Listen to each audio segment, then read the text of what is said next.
Sir, காதில் எப்பவுமே ஒரு சவுண்டு கேட்டுக்கிட்டே இருக்குது சார். பாம்பு இஸ்ஸுன்னு சவுண்டு கொடுத்தா எப்படி இருக்கும் அது மாதிரி, அல்லது ஏதோ காற்று போகிற மாதிரி, அல்லது ஒரு இரைச்சல் இருக்கிற மாதிரி ஏதோ ஒரு சவுண்டு கேட்டுக்கிட்டே இருக்குது. அதுக்கு ஏதாவது ஒரு ஆலோசனை சொல்லுங்கன்னு சொல்லிவிட்டு ரொம்ப நாளாக ஒரு நண்பர் கேட்டுக்கொண்டே இருந்தார். எனக்கு நேரம் இல்லாததுனால எந்த ஆலோசனையும் கொடுக்க முடியலை. ஆனால் இன்றைக்கி அந்த ஆலோசனையை உங்கள் எல்லாரோடையும் பகிர்ந்து கொள்வதற்கு ஒரு நல்ல சந்தர்ப்பம் கிடச்சிருக்குது. ஃபஸ்ட்டு செஞ்சுரி லைப்ரரி அப்படிங்கிற அந்த யூடியூப் சேனலில் ஆரோக்கியம் சம்பந்தமான பல பதிவுகள் பதிவு செய்யப்பட்டிருக்கிறது. பழைய வீடியோக்களெல்லாம் பாருங்கள். ஊட்டச்சத்து சம்பந்தமான பதிவுகள் இப்போ சமீபமாக பதிவு செஞ்சுட்டு வரோம். கண்டிப்பாக பார்த்து பலன் பெறுங்கள். மற்றவர்களுக்கும் ஷேர் பண்ணுங்கள்.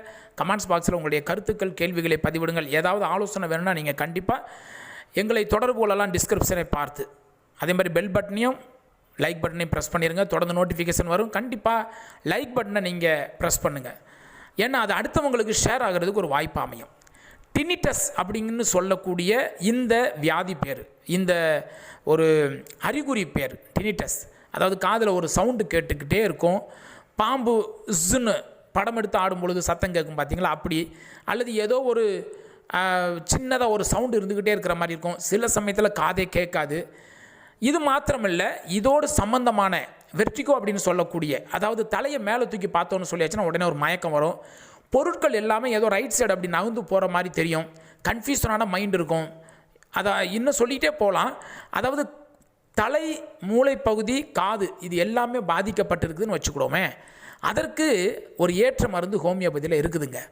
சில பேருக்கு ஏன் இந்த பிரச்சனை ஏற்படுது அப்படின்னா, முதலாக சரியான ஊட்டச்சத்து சாப்பிடாத நபர்களுக்கு இந்த பிரச்சனை ஏற்படலாம். நல்லா கவனிச்சுக்கிடுங்க. அம்மா அப்பாவுடைய அரவணைப்பு இல்லை, அவங்க தனிமையில் பிள்ளைகளை விட்டுட்டு போயிடுறது. அதுலேயும் ஒரே பிள்ளையாக இருந்தால் கண்டிப்பாக இந்த பிரச்சனை ஏற்படுவதற்கு நிறைய வாய்ப்பு இருக்கிறது.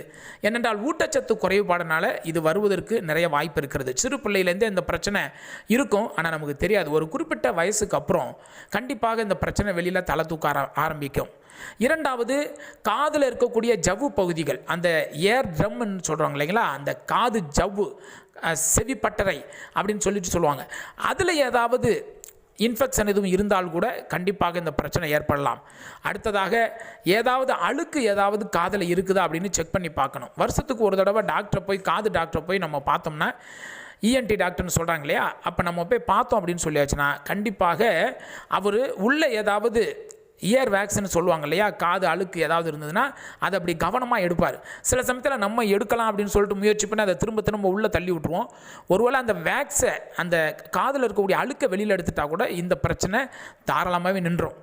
சில பேருக்கு காதில் இருக்கக்கூடிய அந்த ஜவ்வு கிழிஞ்சிருந்தால் கூட இந்த பிரச்சனை ஏற்படுவதற்கு வாய்ப்பு இருக்கிறது. எதுவாக இருந்தாலும் காது ஸ்பெஷலிஸ்ட்டு, அலோபதி டாக்டர் இருக்கார் இல்லைங்களா, காது ஸ்பெஷலிஸ்ட் ஒருத்தரை பார்த்து இதை ப்ராப்பராக நம்ம முதல்ல அனலைஸ் பண்ணிக்கணும். நமக்கு என்ன பிரச்சனை இருக்குது அப்படிங்கிறத நம்ம அனலைஸ் பண்ணிக்கணும். சுய சிகிச்சை எடுத்துக்கொள்ளக்கூடாது, தானாக சரியாயிரும் அப்படின்னு நினச்சக்கூடாது. ஏனென்றால் இது காது சம்பந்தமான பிரச்சனை. அதோடு மாத்திரமல்ல, இந்த காது சம்பந்தமான பிரச்சனை கொஞ்சம் கொஞ்சமாக தலைப்பகுதி, முகத்தில் இருக்கக்கூடிய முகத்தசைகள் இவைகளையெல்லாம் பாதிப்பதற்கு நிறைய வாய்ப்பு இருக்கிறது. திடீர்னு நடந்து போய்கிட்டு இருப்பார், யதார்த்தமாக தலையை மேலே நிமிர்ந்து பார்க்கும்பொழுது உடனே மயக்கம் கொண்டே தள்ளிடும். அதனால் ரொம்ப ஜாக்கிரதையாக இருக்க வேண்டும். காது தானே பரவாயில்லைன்னு விட்டுறக்கூடாது. இந்த நண்பரை பொறுத்த வரைக்கும் ஒரு ஹிஸ்ஸிங் சவுண்டு, ஒரு இஸ்ஸுன்னு சவுண்டு கேட்டுக்கிட்டே இருக்குது அப்படின்னு சொல்கிறாரு. இதற்கு பலவிதமான காரணங்கள் இருக்கலாம். ஒரு உதாரணத்தை நான் சொல்கிறேன், நல்லா கேட்டுக்கிடுங்க. இன்றைய காலகட்டத்தில் நம்ம வாழ்ந்து கொண்டிருக்கிறதான இந்த சமுதாயத்தில் ஓசை, சத்தம், அதிக டெசிபலில் இருக்கக்கூடிய சத்தம் தவிர்க்க முடியாத ஒன்றாக இருக்கிறது. ஆட்டோவில் போகிறவங்க ஆட்டோ ஓட்டுறாங்க இல்லையா, காரோட சைரனை எடுத்து அதில் மாட்டிக்கிறாங்க, காரோட ஆரனை. திடீர்னு அடிக்கும்பொழுது நம்ம மிரரில் பார்க்கும்போது ஆட்டோ வரும், ஆனால் சத்தம் பார்த்திங்கன்னா காரில் வரக்கூடிய அந்த சத்தம் வரும். திடீர்னு ஹை டெசிபல் சவுண்டு கேட்கும், உடனே நம்ம பயந்துருவோம். இதே மாதிரி ஆரனை தொடர்ந்து அடிச்சுட்டு போகக்கூடிய வாலிப பசங்க, வெடலை பசங்க அவங்களும் இருக்கிறாங்க. அடுத்தது, அதிக சத்தத்தில் ஸ்பீக்கர்ஸ், அதிக சத்தத்தில் கல்யாண ஊர்வலங்கள். இது இல்லாமல் எல்லாவற்றுக்கும் முக்கியமாக அரசாங்கம் நினச்சா உடனே கட்டுப்படுத்த முடியக்கூடிய ஒரு விஷயம் என்னென்னா ஹை டெசிபல் ஹாரன். அதாவது ட்ரெயினில் இருக்கக்கூடிய ஹை டெசிபல் ஹாரன். இது ரொம்ப ரொம்ப ஆபத்தான, ரொம்ப ஒரு முக்கியமான விஷயம், கவனிக்க வேண்டிய ஒரு விஷயம். நல்லா கவனிங்களேன். ஒரு ரயில்வே கிராசிங் இருக்குதுங்க.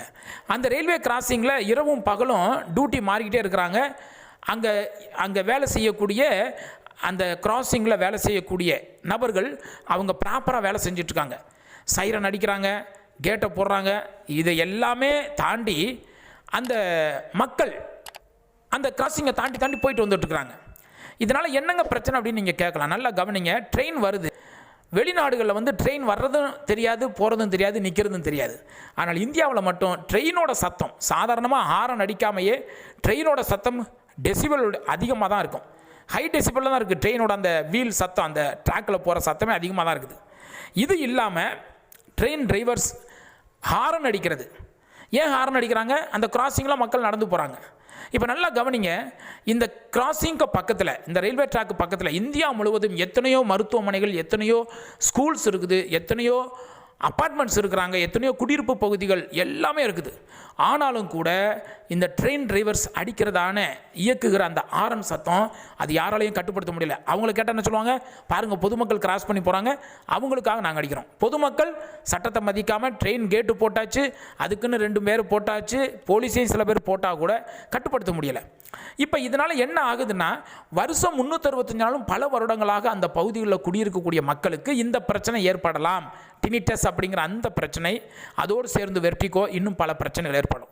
கண்டிப்பாக இதை அரசாங்கம் நினைத்தா தடுக்கலாம். ட்ரெயினில் ஹாரனே அடிக்கக்கூடாது அப்படிங்கிற ஒரு சிஸ்டத்தை கொண்டு வரணும். இதற்கு என்ன செய்யலாம் அப்படின்னு சொல்லியாச்சுன்னா, ஒவ்வொரு பெட்டியிலையுமே, ட்ரெயின் பெட்டியிலையுமே பச்சை விளக்கு, சிவப்பு விளக்கு வச்சிடணும். பச்சை விளக்கு எரிஞ்சுக்கிட்டே இருக்கிற வரைக்கும் யாராவது தண்ணி பிடிக்க போகிறாங்க, ஏதோ கீழே இறங்குறாங்க, ஓகே. ஒவ்வொரு பெட்டியிலுமே இருக்கக்கூடிய அந்த சிகப்பு லைட் எரிய ஆரம்பித்த உடனே டக்குன்னு எல்லாருமே ஏறிடணும், போதுமே. அடுத்தது அந்த ரயில்வே ஸ்டேஷன் இருக்குது பார்த்தீங்களா, அதில் வரக்கூடிய அறிவிப்புகள் தொடர்ந்து அறிவிச்சுக்கிட்டே இருப்பாங்க. சில சமயத்தில் அந்த அறிவிப்பை ஆன் பண்ணி விட்டுட்டு போயிடுவாங்க, அது அலறிக்கிட்டே இருக்கும். இந்த பிளாட்ஃபார்மில் அது வருது, அந்த பிளாட்ஃபார்மில் இந்த ட்ரெயின் வருது. இது தேவையே இல்லை. ஏற்கனவே நம்முடைய இந்தியா டிஜிட்டல் இந்தியாவாக மாறிடுச்சு. எல்லாருடைய மொபைல் ஃபோன்லையுமே வருது. எந்த பிளாட்ஃபார்ம் மொபைல் ஃபோனில் அனுப்பிட்டாலே போதுமே. அங்கே ஏற்கனவே இரைச்சல் அதிகமாக இருக்கிற ரயில்வே ஸ்டேஷனில் அதில் இது வேறு, இது இல்லாமல் ட்ரெயின் வந்துச்சுன்னா அந்த ஹாரன் வேறு. இன்னொரு மூன்றாவது ஒரு பிரச்சனை என்னன்னு கேட்டிங்கன்னா, ஸ்டேஷனுக்குள்ளேயே ட்ரெயின் ஹாரன் அடிச்சுக்கிட்டே வராங்க டிரைவர்ஸ்.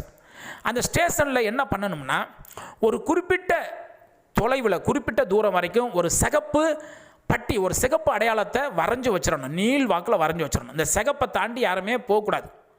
ட்ரெயின் வந்து நின்னதுக்கு அப்புறம் தான் நீங்கள் அந்த சிகப்பு கோட்டை தாண்டியே நீங்கள் ட்ரெயினுக்குள்ளே ஏறணும் அப்படிங்கிறத ஒரு விதியாக வச்சிடணும். இது என்ன பண்ணுறாங்கன்னா, ட்ரெயின் வர்றதுக்கு முன்னாலேயே அந்த ட்ராக்கை ஒட்டியே எல்லாருமே நிற்கிறாங்க. திடீர்னு கீழே சறுக்கி விழுகிறது வாய்ப்பு இருக்கிறது. அடுத்தது ட்ரெயின் டிரைவர்ஸ் அங்கேருந்து பார்க்கும் பொழுது அவங்களும் ஹார்ன் அடிச்சுக்கிட்டே வர்றாங்க. இப்போ இந்த சிகப்பு பட்டி இருக்குது, இந்த சிகப்பு பட்டியை தாண்டி யாருமே போகக்கூடாது. போனால் 500 ரூபா ஃபைன் போட்டுருங்க.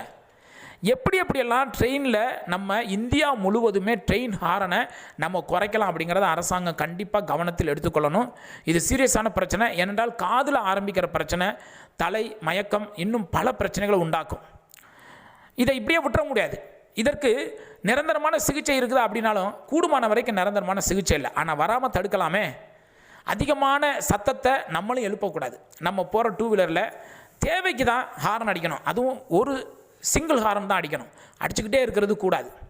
அது மாதிரி நம்முடைய திருமண விழாக்கள், இன்னும் பல ஃபங்க்ஷன்ஸ்லாம் நடக்குது பார்த்தீங்களா, ஹை டெசிபலில் எதையுமே நம்ம இயக்கவே கூடாது. ஹை டெசிபலில் பேசுகிறது, ஹை டெசிபலில் பாட்டு போடுறது, தயவுசெய்து இதெல்லாம் நிப்பாட்டிருங்க. அடுத்தது, பொதுவாக ஒரு பஸ்ஸில் போகிறாங்க அல்லது ஏதோ ட்ரெயினில் போகும்பொழுது அதிக சத்தத்தில் எல்லாருமே பேசிக்கிட்டே இருக்கிறது. நைட்டு 10லேருந்து காலையில் 6 மணி வரைக்கும் தான் ட்ரெயினில் நீங்கள் தூங்கணும் அப்படிங்கிறது விதி. ஆனால் மக்கள் அதை கவனிக்கிறதே இல்லை. 12:30 மணி வரைக்கும் ஃபோனில் பேசிக்கிட்டே இருந்துட்டு காலையில் 9, 10, 11 மணி வரைக்கும் தூங்கிக்கிட்டு இருக்கிற ஆளுங்கள் இருக்கிறாங்க. இதனால் பல பேருக்கும் சங்கடம். ட்ரெயின் சத்தம் வேறு, கூடவே இவங்க 12:30 வரைக்கும் பேசிக்கிட்டே இருக்கிறது, அது ஒரு மண்டையிடி. பாருங்கள் எவ்வளவு பிரச்சனையில் சமுதாயம் வாழ்ந்து கொண்டு இருக்கிறது, இந்திய சமுதாயம். இதனால் ஏற்படுகிற பிரச்சனை தாங்க இந்த டினிட்டஸு, வேறு ஒன்றும் இல்லை. சின்ன வயசுலேருந்தே ஏற்படக்கூடிய ஊட்டச்சத்து குறைவு, சின்ன வயசில் ஏற்படக்கூடிய அடுத்து ஏதாவது ஒரு காயம், அடுத்தது அழுக்குகளை சரியானபடி நம்ம எடுக்கலை, முறையாக டாக்டரை போய் பார்க்கலை, இப்படியே சொல்லிக்கிட்டே போகலாம். இது எல்லாத்தையும் விட மேலானதாக நம்ம பார்த்தோம் ஹை டெசிபலில் இன்றைக்கு இந்திய சமுதாயம் வாழ்ந்து கொண்டு இருக்கிறது. தயவுசெய்து அரசாங்கம் இதை கவனித்து ட்ரெயின் அந்த ரயில்வே டிபார்ட்மெண்ட்லேருந்து நம்ம ஆரம்பித்து கொஞ்சம் கொஞ்சமாக எல்லாத்தையும் கரெக்ட் பண்ணோம்னா ஹை டெசிபிள் இல்லாத ஒரு இந்தியாவை உருவாக்கலாம். சரி, இந்த நபருக்கு, இந்த நண்பருக்கு என்ன தான் மருந்து அப்படின்னு சொல்லியாச்சுன்னா, இதற்கு எதுவுமே தீர்வு இல்லையா அப்படின்னு நம்ம நினைக்கலாம். ஹோமியோபதியில் இதுக்கு மருந்து இருக்குது.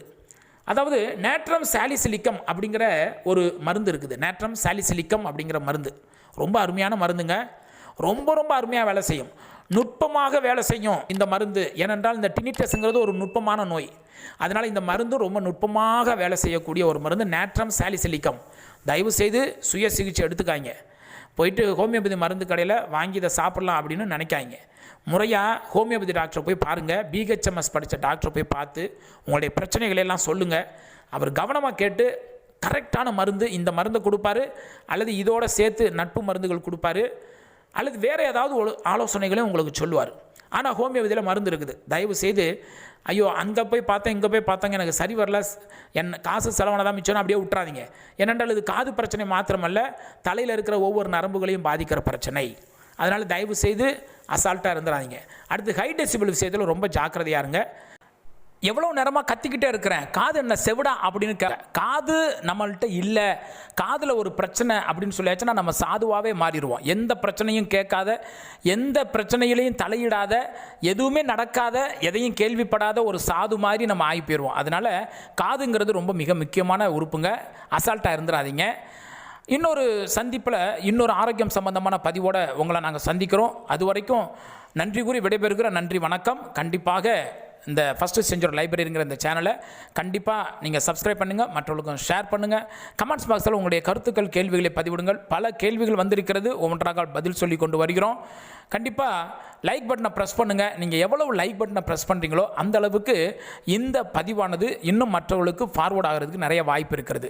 அதே மாதிரி பெல் பட்டனையும் ப்ரெஸ் பண்ணிட்டீங்கன்னா தொடர்ந்து நோட்டிஃபிகேஷன் உங்களுக்கு வந்து கொண்டே இருக்கும். பழைய வீடியோக்களெல்லாம் பாருங்கள்.